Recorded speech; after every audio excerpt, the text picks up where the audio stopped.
కూటమి పాలన ఎలా ఉందండి? అసలు బాగాలేదండి. ఎందుకు బాగాలేదంటే కూటమి ప్రభుత్వం సూపర్ 6 అని మేనిఫెస్టోలో పెట్టారు. ఆ మేనిఫెస్టో వాళ్ళు జూన్ నెలలో ప్రమాణ స్వీకారం జరిగిన తర్వాత ఈ రోజుకి 9 నెలలు దగ్గర కావస్తుంది. ఇంతవరకు వాళ్ళు ఇచ్చిన హామీల్లో ఒక 4,000 పింఛను ఇవ్వడం జరిగింది, 3,000 పింఛను, 4,000 ఇవ్వడం జరిగింది. ఆ పేదవాళ్ళకి పింఛను పెంచాలి, పెంచితే పేదవాళ్ళని ఇంట్లో ఉన్న అన్నదమ్ములు, కొడుకులు, అత్తలు, కోడళ్ళు చూస్తారని ఉద్దేశంతో జగన్మోహన్ రెడ్డి గారు ఆలోచన చేశారు. పేదవాళ్ళకి పింఛను పెంచేయాలనే ఆలోచన పునాది వేసిన వ్యక్తి, మొట్టమొదటి వ్యక్తి మన జగనన్న గారు. ఆయన చూసి ఈయన కాపీ కొట్టాడు తప్ప ఏం లేదు. సూపర్ 6లో ఉన్న ప్రతి పథకం కూడా వైఎస్ఆర్ ప్రభుత్వం మేనిఫెస్టో గత 2019లో ఏదైతే పెట్టారో అదే మేనిఫెస్టోలో కొంచెం అటు ఇటు చేసి మేనిఫెస్టో సూపర్ 6 అని తెచ్చారు తప్ప కనీసం తెచ్చారు. ఆ ఇచ్చిన హామీలను నెరవేరుస్తారని చెప్తే ఒక్కడు కూడా నెరవేరు. ఒక పింఛను 4,000 అవుతుంది తప్ప అది కూడా కొంతమంది వాళ్ళకున్నాను. ఇప్పుడు జన్మభూమి 2.0 అన్నాడు చంద్రబాబు నాయుడు, అదే జరుగుతుంది. అంతకుముందు 2019కి ముందు జన్మభూమి కమిటీలో వాళ్ళకి నచ్చిన వాళ్ళకి కొంతమందికి ఒక 4గురికో 3గురికో ఇచ్చుకొని మా అనుకున్న వాళ్ళకి అయిపోయింది అని ఇచ్చేసుకునేవాళ్ళు. ఇప్పుడు కూడా అదే జరుగుతుంది. అందువల్ల ప్రభుత్వం ఎలా బాగుంటుంది? అసలు బాగాలేదు. ఇంట్లో ఎంతమంది పిల్లలు ఉంటే అంతమందికి 15,000 చొప్పున అమ్మఒడి వేస్తున్నారు. నాకు ఒక పిల్లోడు ఉన్నాడు, వాడికైతే ఇంతవరకు పడలేదు. మా పాపకి యూనిఫామ్ కూడా మేమే కొనుక్కున్నాం. జగనన్న ప్రభుత్వంలో ఇచ్చారు, ఈ ప్రభుత్వంలో మేము కొనుక్కున్నాం. ప్రిన్సిపాల్ గారిని అడిగితే ఇంకా రాలేదు అని చెప్పి డిలే చేస్తున్నాను. నేను ఇస్తారేమో అనుకొని నేను మా అమ్మాయికి కొనుక్కోను. ఇంకా అంతకుముందు కొనలా, తర్వాత ఇక బయట నుంచో పెడుతున్నారు నాన్న అంటే మేము కొనుక్కొని ఇంటింటికి గ్యాస్ సిలిండర్లు ఫ్రీగా ఇస్తున్నారు, వస్తున్నాయి.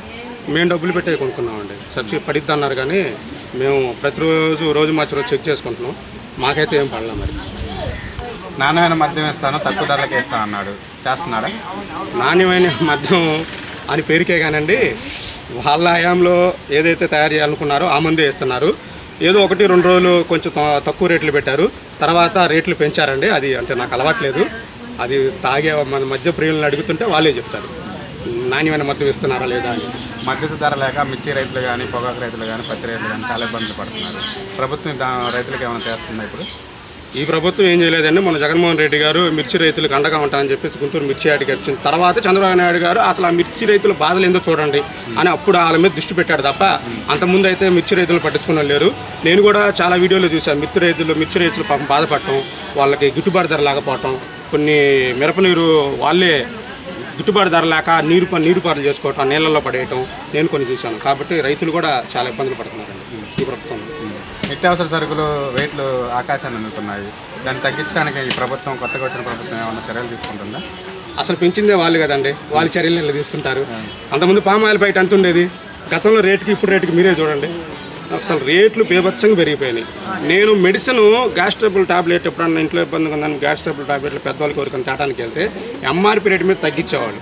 ఇప్పుడు దాని మీద ఎంఆర్పీ రేట్ ఎంత ఉందో అంతే తీసుకుంటున్నారు, కొంతమంది ఇంకొద్దిగా ఎక్కువ తీసుకుంటున్నారు మెడికల్ షాపుల్లో. కాబట్టి ప్రతి ఒక్క నిత్యావసర సరుకులు భారీగా పెరిగిపోయినాయి.